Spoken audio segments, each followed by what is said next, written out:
पिता परमात्मा हम सबको मनुष्य जीवन देकर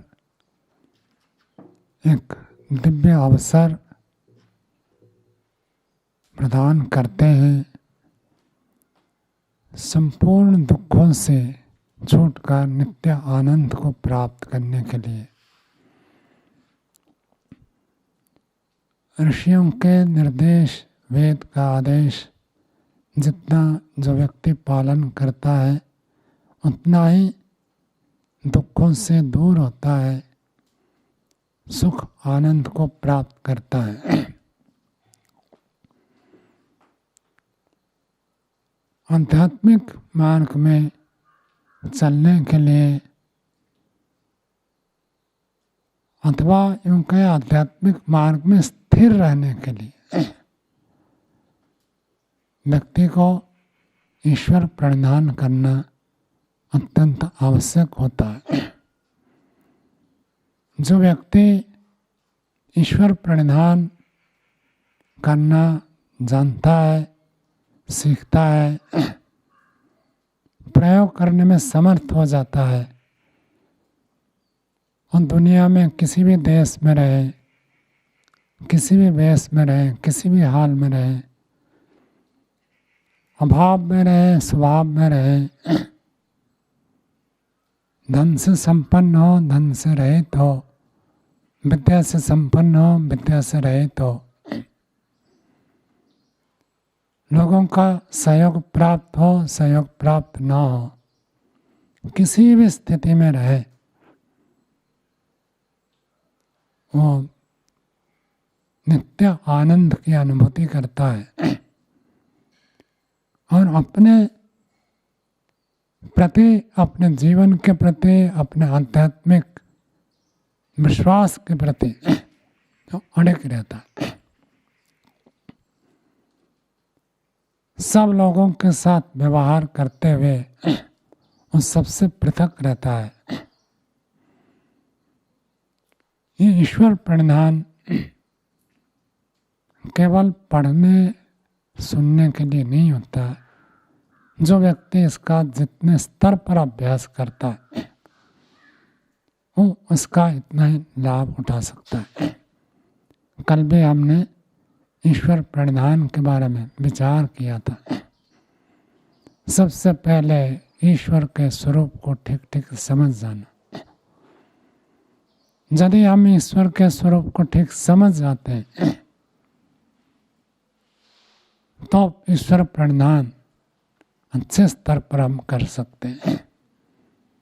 जो व्यक्ति ईश्वर को जितना अधिक बढ़िया से समझता है वो उतने ऊंचे स्तर पर ईश्वर प्रणिधान कर सकता है।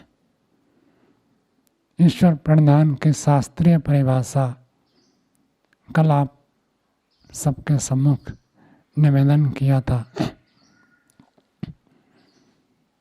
मुझे जो समझ में आता है, मेरी बुद्धि से, मेरे विचार से, मेरे ज्ञान के हिसाब से, परमात्मा की दिव्य उपस्थिति को अनुभव करना यही ईश्वर प्रणिधान है। जितने समय हम ईश्वर की उपस्थिति को अपने अंदर अनुभव करते हैं, उस अनुभूति को बनाए रखते हैं, उतने देर तक हमारा ईश्वर प्रणिधान होता है।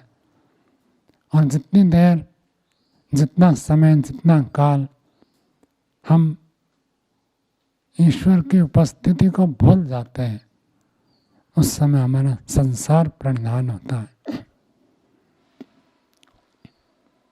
और जो व्यक्ति दिन भर में 24 घंटा ईश्वर प्रणिधान में रहता है उसको 100% आनंद की प्राप्ति होती है। जीवन 100% आध्यात्मिक हो जाता है। ईश्वर की उपस्थिति, ईश्वर की सत्ता, ईश्वर की विद्यमानता, उसको अनुभव करना ही ईश्वर प्रणिधान है। अब अनुभव करते हैं तो आगे की कड़ियाँ अपने आप जुड़ जाती है, जिसको शास्त्र में बताया है।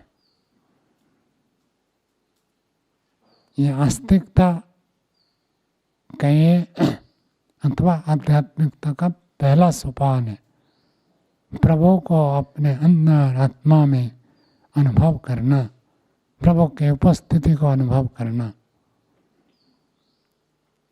वो अदृश्य है, दिखते नहीं है, छू नहीं सकते, सूंघ नहीं सकते, चख नहीं सकते। परमात्मा का ध्वनि नहीं है, परमात्मा के बारे में शब्द है। ऐसे एक अदृश्य लेकिन सत्ता है, उस सत्ता की उपस्थिति को अनुभूति करना ही ईश्वर की स्वीकारता प्रणिधान है। और जो व्यक्ति स्वीकार करेगा तो अपने आप दूसरे स्थिति जुट जाती। उपनिषदकार कहते हैं, जो कहता है ब्रह्म नहीं है, कहता खुद नहीं है। और जो कहता ब्रह्म है, हम ब्रह्म को प्राप्त कर लेता। तो सबसे बड़े जो हमारी कमजोरी है, सबसे बड़ी दुर्बलता, न्यूनता है, वो हम ईश्वर को भूल जाते हैं।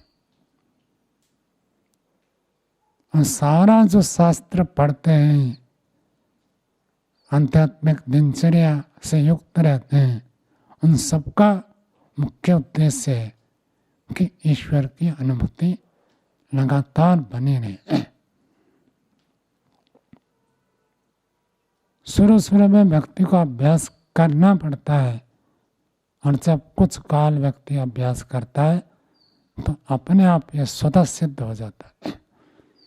और जिस व्यक्ति का 24 घंटे ईश्वर प्रणिधान सिद्ध हो गया, उस साधक के स्तर से ऊंचा उठकर सिद्ध बन जाता है। हर समय उसको ईश्वर नजर आता है, हर कण में ईश्वर नजर आता है। क्षण क्षण में, कण कण में परमात्मा की सत्ता को वो अनुभव करता है। तो ईश्वर अनुभूति के लिए प्रयत्न करना पड़ता है। जैसे किसी व्यक्ति को देखते हैं तो व्यक्ति का शरीर हमको दिखता है। जब तक व्यक्ति विचार नहीं करेगा, उस शरीर को ही वो मानेगा। देवदत्ता, कृष्णदत्ता जो भी मानेगा, उस शरीर को मानेगा। लेकिन जब विचार करता है, इस शरीर के अंदर कोई तत्व है जिसके कारण से हाथ उठता है, आंख खुलती है, वाणी से बोलता है, क्रिया करने में समर्थ होता है, विचार करने से हम आत्मा तक पहुँचते। नहीं विचार करेंगे, पूरी दुनिया शरीर को देख कर ही सारा व्यवहार करता है। विचार करने से हम सूक्ष्मता से पहुँचते। ठीक वैसे ही जैसे शरीर के अंदर हम आत्मा के अनुभूति के लिए विचार करते, सोचते, तो पता चलता है कि आत्म तत्व एक अलग है, शरीर एक अलग है। ठीक वैसे ही चिंतन करते हैं तो विश्व ब्रह्मांड में एक दिव्य चेतना विद्यमान है। वो है, कोई स्वीकार करे न करे। जो स्वीकार करेगा वो लाभ उठाएगा, जो नहीं करेगा वो लाभ से वंचित रह जाएगा।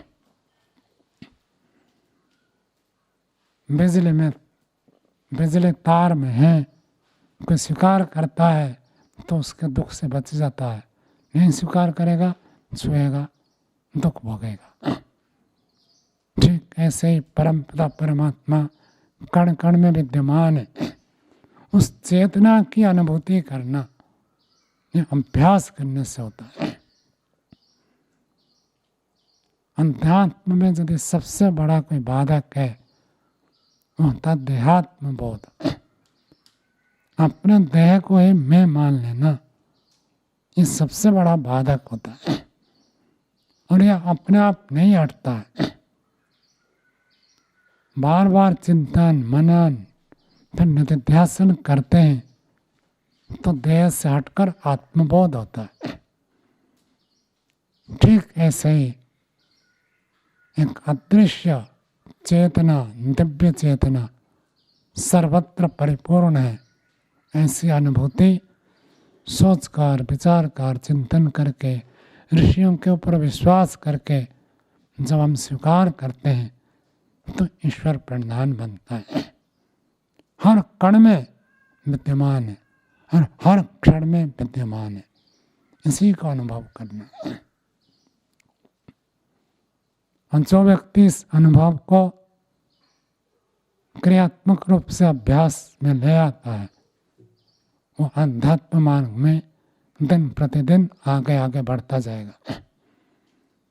गलतियां उससे भी हो गई, लेकिन उससे कोई फर्क नहीं पड़ेगा, सुधार हो जाएगा, अपने आप वो रास्ते में आ जाएगा। ये कोई मनमानी बात नहीं है। स्वयं वेद भगवान उपदेश करते हैं, यस्तु सर्वाणि भूतानि आत्मन्येवानुपश्यति सर्वभूतेषु च आत्मानं ततो न विचिकित्सति। सब भूतों में, जड़ हो चेतन हो, भौतिक जगत हो जीव जगत हो, सबके अंदर भूत में, एक एक चर वस्तु में, अचर वस्तु में, सबके अंदर यस्तु सर्वाणि भूतानि आत्मन्येवानुपश्यति, आत्मा के अंदर ये सब डूबे हुए हैं। ऐसे देखता है, ऐसे अनुपश्यति। पहले तो देखने से तो वस्तु दिखेगी, पहले देखने से वस्तु के व्यक्ति का शरीर दिखेगा, प्राणी का शरीर दिखेगा, उसके बाद अनुपश्यति, उसके बाद उसके अंदर उस चेतन तत्व परमात्मा को जो देखता है। उस सर्वभूतेषु च आत्मानं, ये सारे भूत परमात्मा के अंदर है और परमात्मा इन सबके अंदर है। ये ओतप्रोत की स्थिति जो देखता है, ततो न विचिकित्सति, उसको कहीं पर संशय नहीं होता है। ईश्वर प्रणिधान करने वाला व्यक्ति को कभी संशय नहीं होता। ईश्वर के शुद्ध स्वरूप को जानकर, ईश्वर को जो व्यक्ति अपने अंतःकरण में धारण करता है, प्रकर्ष रूप से, निश्चित रूप से धारण करता है, सारा समाधान उसको ईश्वर से प्राप्त होता है। भौतिक विषय में हो सकता है उसको कैमरा चलाना नहीं आएगा, गाड़ी चलाना नहीं आएगा, लेकिन आध्यात्मिक कोई शंका उसकी बचेगी नहीं जिसके बारे में उसको संशय होगा। ईश्वर की अनुभूति से स्वतः ज्ञान उसके अंदर प्रकट होते हैं। ईश्वर प्रणिधान का बड़ा लाभ है। उसी के आगे मंत्र में कह दिया, यस्मिन् सर्वाणि भूतानि आत्मैवाभूत विजानता तत्र को मोहाकाशो को एकत्वम् अनुपश्यत। सारे भूत यस्मिन् सर्वाणि भूतानि आत्मैवाभूत, आत्मा के तुल्य अनुभव करता है।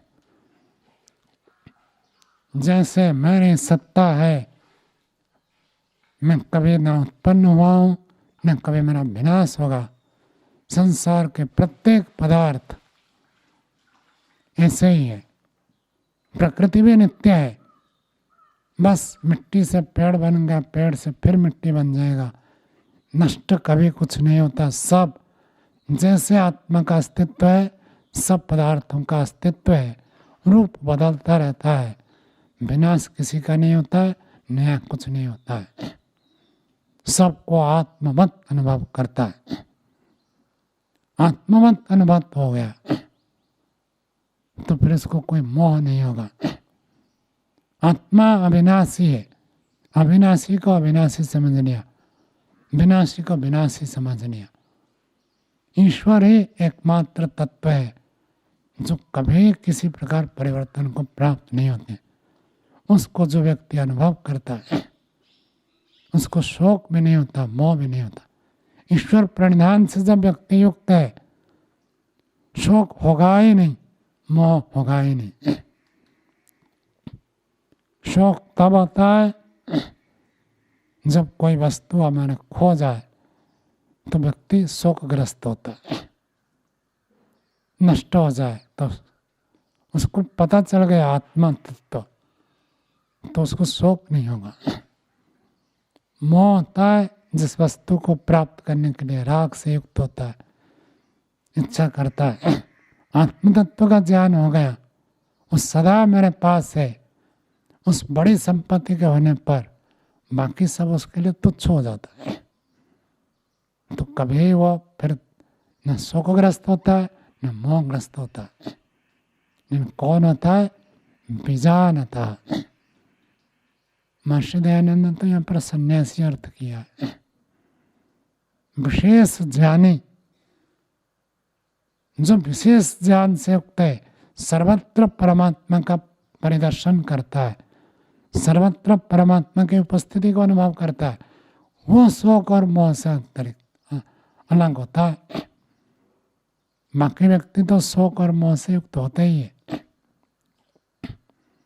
तो परमात्मा एक दिव्य चेतना है, उसकी अनुभूति करना, सर्वत्र उसकी विद्यमानता को, उपस्थिति को अनुभव करना। कैसे चेतना है? जैसे हम आत्मा को जानते हैं, समझते हैं, ऐसे ही एक दिव्य आत्मा, परम आत्मा सर्वत्र विद्यमान है। शरीर के अंदर एक जीवात्मा है, उसे एक विराट आत्मा जो सर्वत्र परिपूर्ण है, उसकी अनुभूति ये ईश्वर प्रणिधान है। और जब ईश्वर की अनुभूति हो गई, संसार अपने आप उसको स्पष्ट हो जाता है, संशय नहीं रहता। तो ईश्वर का स्वरूप हम जान नहीं। ईश्वर के लिए 3 शब्द प्रसिद्ध रूप से हम प्रयोग करते हैं: सर्वव्यापक, सर्वज्ञ, सर्वशक्तिमान। सर्वत्र परिपूर्ण है, यह अनुभूति ही ईश्वर प्रणिधान है। ईश्वर सदा सर्वदा सबको जानते हैं, मुझे जान रहे, मैं एक एक शब्द बोल रहा हूं, इस एक एक शब्द को परमात्मा सुन रहे, मेरे एक एक विचार को जान रहे, एक एक क्रिया को देख रहे। इस सर्वज्ञता की अनुभूति ईश्वर प्रणिधान है। साथ में आ जाता है ईश्वर सर्वशक्तिमान है। उंगली को भी देख के चोट लग जाए तो मैं इस उंगली को ठीक नहीं कर पाता, कौन ठीक करता है? परमात्मा की शक्ति से ही सारा हो रहा है।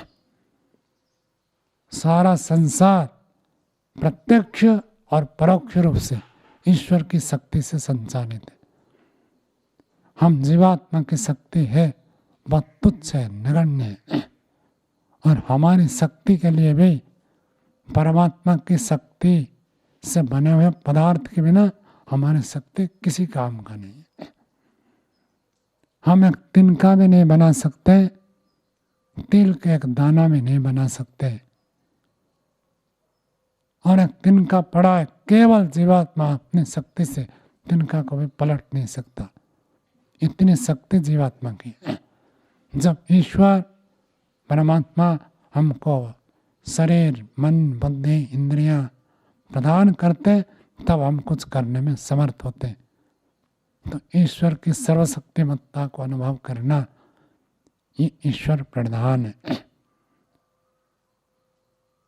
उपनिषदकार कहते हैं, को ही अन्यत का प्राण्यात यदेशा आकाश आनंद न स्यात्।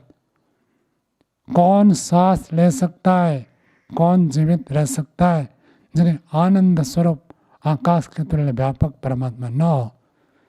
उसी की उपस्थिति में संसार की उपस्थिति, संसार चल रहा है तो ईश्वर की शक्ति से चल रहा है।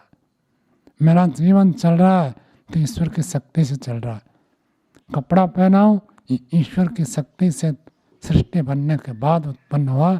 बिना ईश्वर की शक्ति से कपड़ा भी नहीं बन सकता, अन्न अनाज नहीं बन सकता, हवा नहीं बन सकती, पानी नहीं बन सकता, कुछ भी नहीं।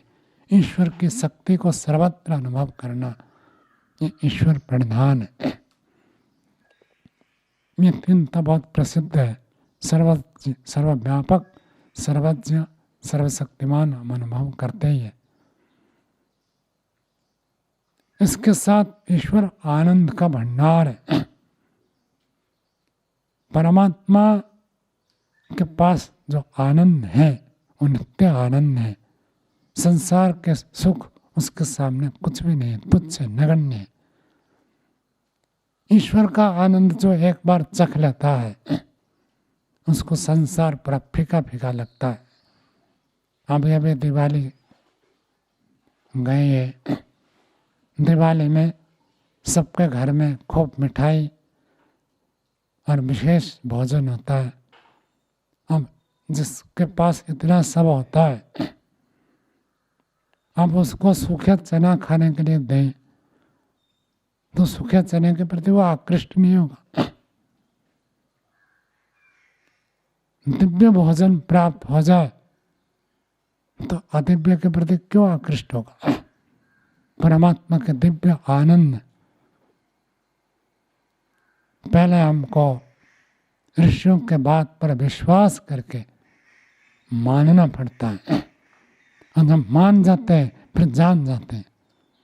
कुछ बात मानकर जानना होता है, कुछ बात जानकर मानना होता है। सब चीज को आप पहले जानेंगे फिर मानेंगे, ये नहीं होगा। और सब चीज को पहले मान लें बाद में जाने, ये भी नहीं है। कुछ जानकर मानते हैं, कुछ मानकर जानते हैं। गणित में भी सिद्धांत आता है, मानकर चलो। सपोज करके एक अंक लेते हैं तो समाधान निकल जाता है। तो जब हम मान कर चलते हैं आनंद का भंडार और ऐसे मान कर ईश्वर की उपासना करते हैं तो फिर व्यक्ति जान जाता है ईश्वर कैसा है। ईश्वर के आनंद से आनंदित हो जाए तो संसार तुच्छ लगता है, गौण लगता है, व्यर्थ लगता है। तो उस आनंद के प्रति व्यक्ति लालायित होता है, फिर वही उसका लक्ष्य बन जाता है। संसार उसके लिए गौण हो जाता है, नगण्य हो जाता है, बस जीवन जीने के लिए काम चलाव हो जाता है। ईश्वरीय लक्ष्य बन जाता है। इस सामान्य नियम में बड़ी नौकरी मिले तो व्यक्ति छोटी नौकरी को छोड़ देता है। किसी व्यापार में घाटा हो रहा है, दूसरे व्यापार में लाभ दिखता है तो व्यक्ति वहाँ शिफ्ट कर जाता है। ऐसे ही ईश्वर के आनंद को अनुभव करें तो व्यक्ति उस पर मुड़ जाता है। तो ईश्वर को आनंदमय अनुभव करना वो आनंद का भंडार है, आनंद से परिपूर्ण आनंद का समुद्र है। और हम सारे जीवात्मा एक साथ परमात्मा का आनंद भोगे तो भी परमात्मा का आनंद में किंचित मात्र में न्यूनता नहीं होती। प्राकृतिक सुख थोड़ा सा भोगे, एक भोगना तो दूसरे को नहीं मिलेगा।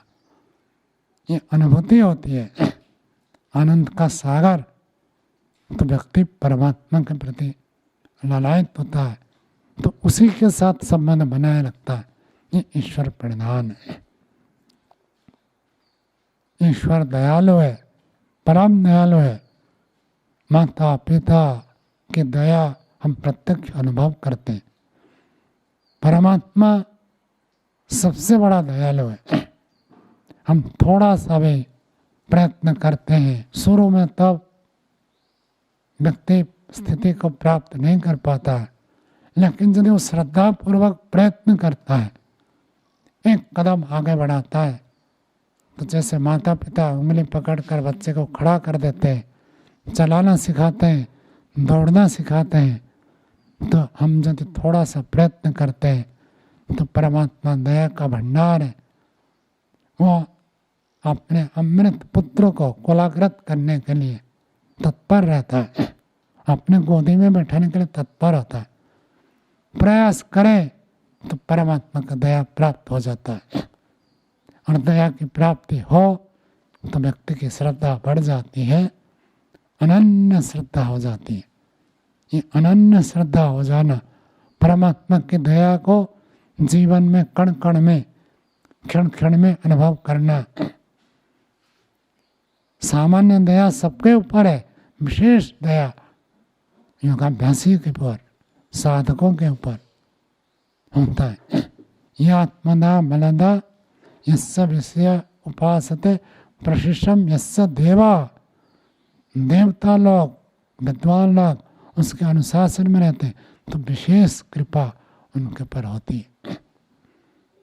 देवहितम, वो देवताओं का हित करने वाला है। हम देवत्व को प्राप्त करने के लिए प्रयत्न करें तो परमात्मा का दया स्वतः प्राप्त हो जाता है।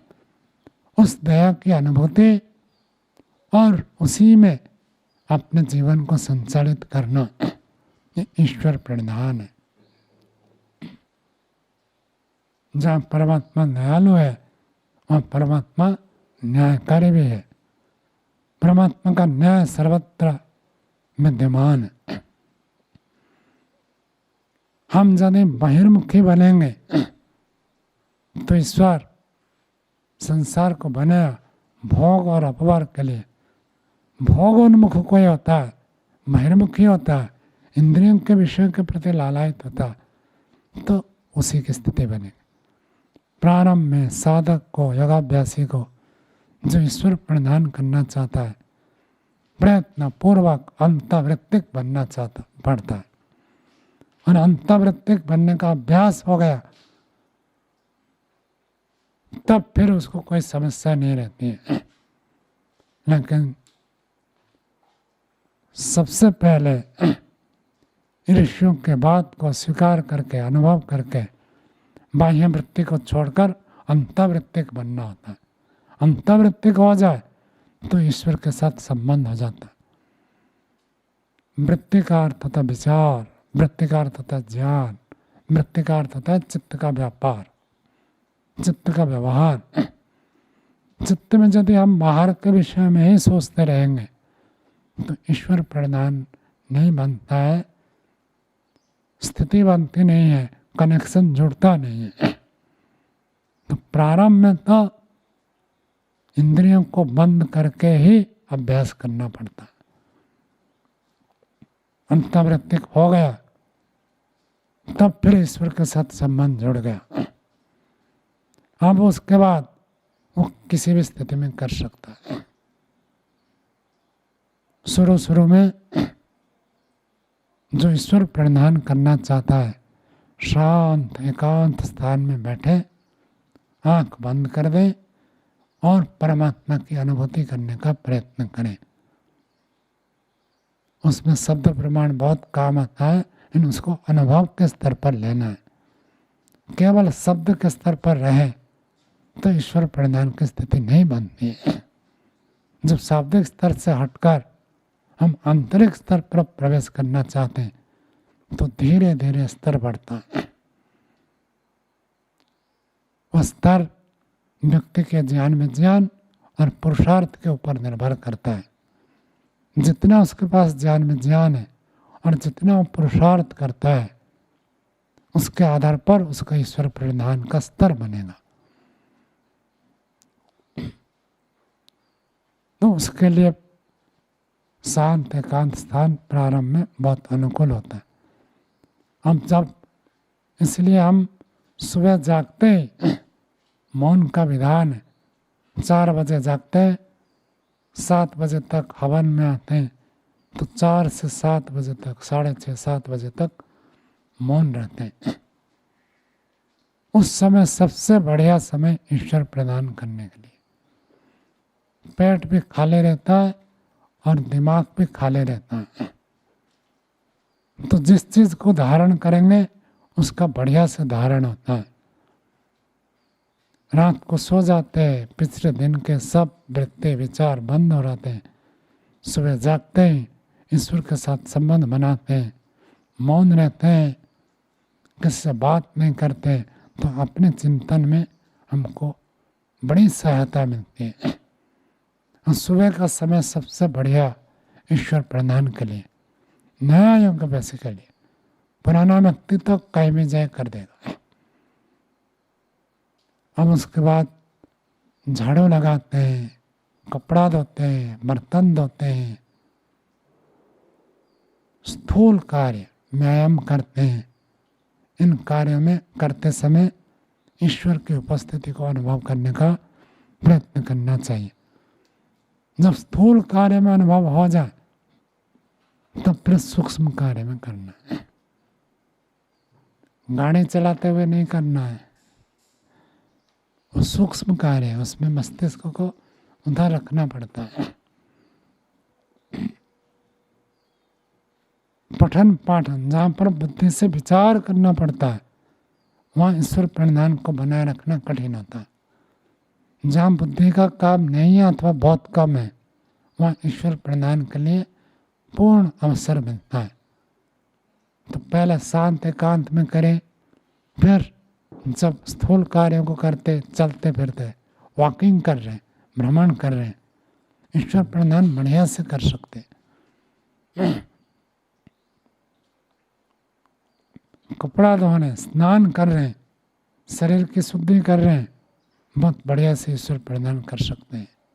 स्थूल कार्य में बहुत बढ़िया से ईश्वर की उपस्थिति को अनुभव करने में मस्तिष्क को अवसर मिलता है। और जब स्थूल कार्य में हो जाए तो फिर सूक्ष्म कार्य, पढ़ना पढ़ाना सूक्ष्म कार्य, उसमें बुद्धि से हम सोचते विचार करते, व्याख्यान देना और भी सूक्ष्म कार्य होते हैं। जहाँ बौद्धिक होता है वहाँ बहुत अभ्यास होने के बाद व्यक्ति कर सकता है, नहीं तो बुद्धि से विचार करते ईश्वर प्रणिधान छूट जाता है। लेकिन जो लंबे काल तक अभ्यास करता है वो उन कार्यों में भी कर सकता है, दूसरों से बातचीत करते समय भी कर सकता है। भीड़ भड़ाका में है लेकिन अपना ईश्वर प्रणिधान बनाए रख सकता है। ईश्वर प्रणिधान के लिए प्रारंभिक काल में व्यक्ति को राग द्वेष से बचने का प्रयत्न करना चाहिए। ईश्वर प्रणिधान करने पर भी संसार तो संसार है, उसमें परिवर्तन होगा, कभी अनुकूल होगा कभी प्रतिकूल होगा। हम ठीक करने पर भी कोई व्यक्ति बाधा डाल सकता है, विघ्न डाल सकता है। हम सही विचार प्रस्तुत करने पर भी दूसरा व्यक्ति उसको गलत ठहरा सकता है। उस स्थिति में दुखी नहीं होना है, खिन्न नहीं होना है। ये ईश्वर प्रणिधान का ही एक भाग है। कल जैसे हमने विचार किया था,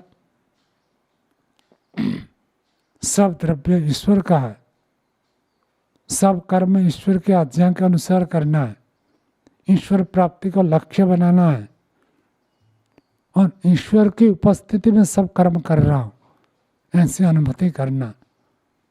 साथ में मैं ईश्वर में डूबा हुआ हूँ। ये 5 बातें हमने विचार किया था।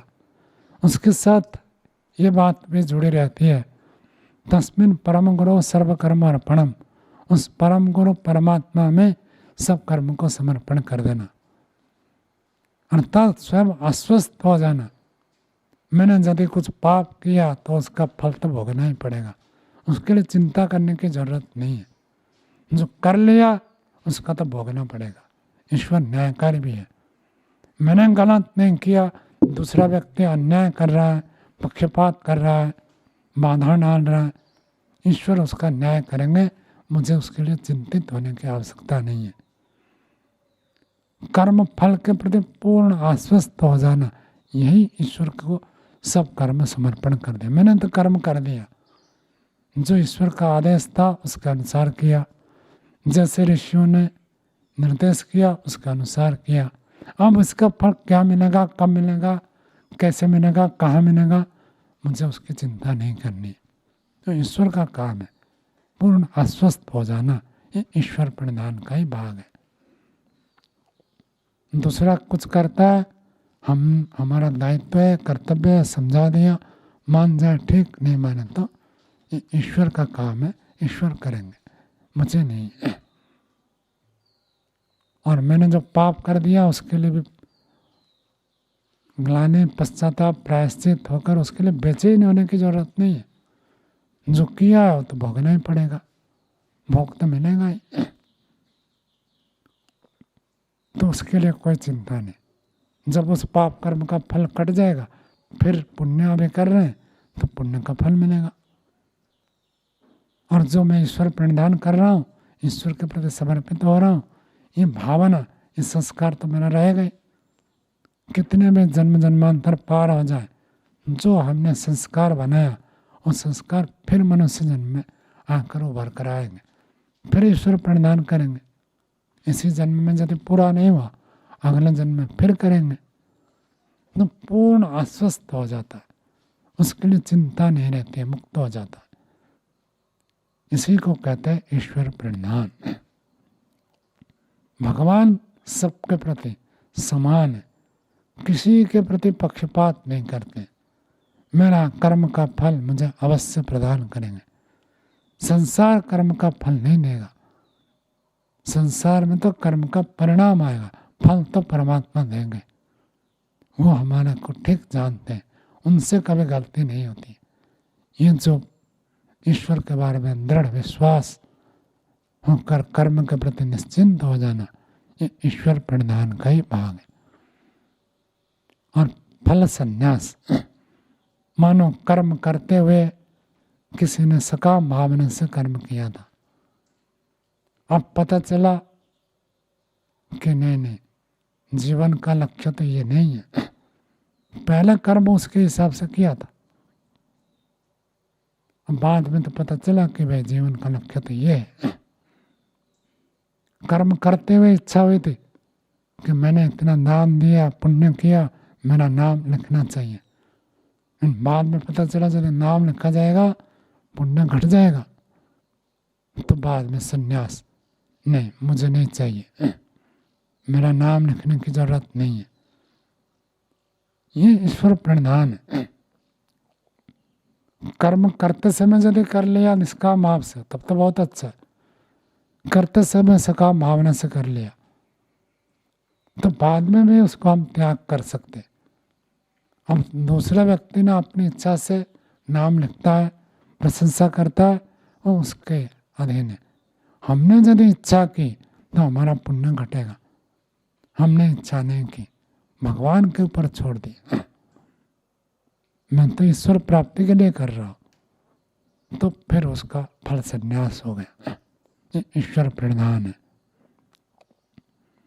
संसार को जितना जो व्यक्ति अधिक समझता है, संसार का सही स्वरूप है, परिवर्तनशील है, ईश्वर के प्रति प्रीति उत्पन्न होती है। संसार के वस्तु, व्यक्ति, स्थिति, इनसे कभी छूटूंगा ये अनुभूति जिसको नहीं होती है, उसके ईश्वर प्रणिधान में कमी आती है। संसार अनित्य है, अनित्य को अनित्य समझने से परमात्मा के प्रति प्रीति होती है। परमात्मा के प्रति प्रीति हो गए तो ईश्वर प्रणिधान में गति हो जाती है। प्रीति है तब तक गति हो गई, तो ईश्वर के प्रति प्रीति हो जाए, बस भगवान मेरा सब कुछ है। जैसे माँ के ऊपर विश्वास है, पिता के ऊपर विश्वास है, पति के ऊपर, पत्नी के ऊपर, पुत्र के ऊपर विश्वास करके व्यक्ति जीवन जीता है, ऐसे परमात्मा के ऊपर विश्वास करे कि यही मेरा कल्याण करने वाले हैं। संसार में कोई मेरा पूर्ण कल्याण नहीं कर सकता, कोई जानता ही नहीं मुझे, 100% सही सही कोई जान ही नहीं सकता, केवल मेरा प्रभु ही मुझे ठीक ठीक जानते हैं।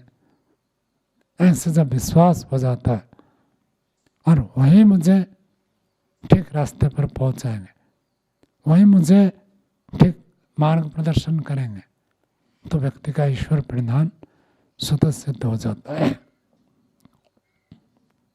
जब व्यक्ति ईश्वर के प्रति पूर्ण विश्वास करके जीवन को समर्पित कर देता है,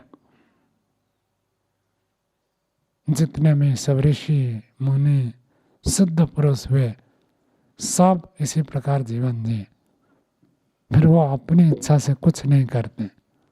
ईश्वर की प्रेरणा होती है तो वेद भाष्य करेंगे, ईश्वर की प्रेरणा होगी वेद प्रवचन करेंगे, ईश्वर की प्रेरणा होगी योग सिखाएंगे, ईश्वर की प्रेरणा होगी परोपकार करेंगे, ईश्वर की प्रेरणा से ही सब कार्य को करते हैं, उनका अपना कुछ भी नहीं रहता।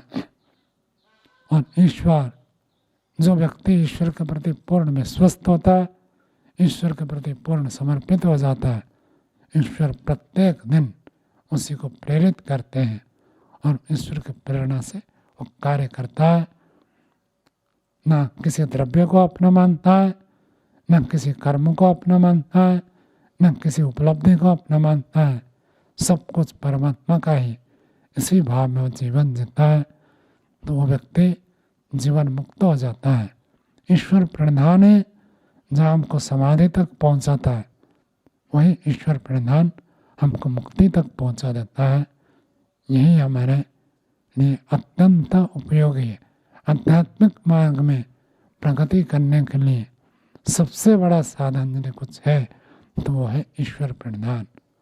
बाकी सब तो उसके लिए सहायक है। हम सब ईश्वर प्रणिधान करें, जीवन को सफल बनाएं। इतना कहकर वाणी को विराम दें।